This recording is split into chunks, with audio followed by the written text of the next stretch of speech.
نحمده ونصلي على رسوله الكريم اما بعد فاعوذ بالله من الشيطان الرجيم بسم الله الرحمن الرحيم رب اشرح لي صدري ويسر لي امري واحلل عقدة من لساني يفقهوا قولي۔ قرآن پاک کی سورۃ التوبہ کی آیت نمبر 129 ہے۔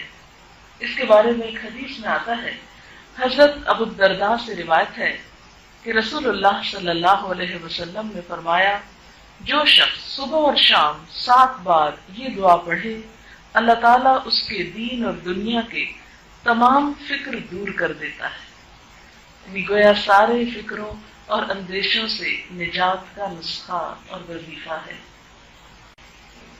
حسبی اللہ لا الہ الا ہو علیہ توکلت وہو رب العرش العظیم۔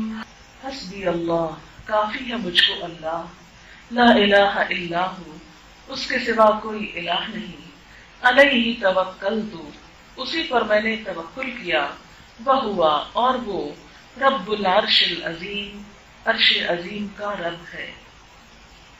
وآخر دعوانا ان الحمد للہ رب العالمین۔ سبحانک اللہم وبحمدک، اشہد ان لا الہ الا انت، استغفرک واتوب الیک۔ السلام علیکم ورحمۃ اللہ وبرکاتہ۔